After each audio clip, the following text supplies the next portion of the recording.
Bonjour, bienvenue. Merci à vous de nous suivre sur France Info et France 24. Voici les titres de votre journal.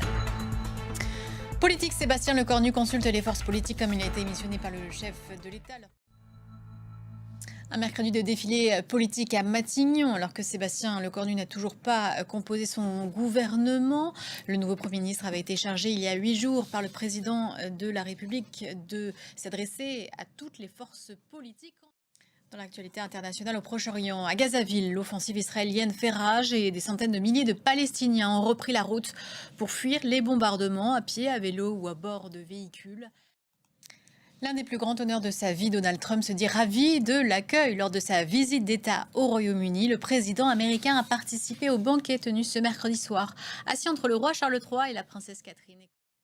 Et aux États-Unis, pendant ce temps, une des principales revendications de Donald Trump a été exaucée. La Réserve fédérale a baissé ses taux directeurs d'un quart de point, mais Jérôme Powell l'a de nombreuses fois répété en conférence de presse. Cette décision est due au risque de dégradation du marché de l'emploi, des raisons purement économiques et une indépendance de la Fed réaffirmée. Alexandra Carini. Et Stephen Miller, nouveau gouverneur de la Fed nommé par Donald Trump, donc, a voté contre cette décision collégiale, mais s'est positionné en faveur d'une baisse de taux plus importante, de 50 points de base. L'animateur de télévision Jimmy Kimmel, privé d'antenne par sa chaîne ABC pour des propos sur le meurtre de Charlie Kirk, son émission est suspendue pour une durée indéterminée. Et puis on apprend le meurtre de 3 policiers en Pennsylvanie, 2 autres blessés grièvement par un tireur qui a également été tué. Direction la Colombie, condamnation des FARC par un tribunal spécial. 7 chefs de cet ancien groupuscule ont été reconnus coupables de plus de 21 000 enlèvements.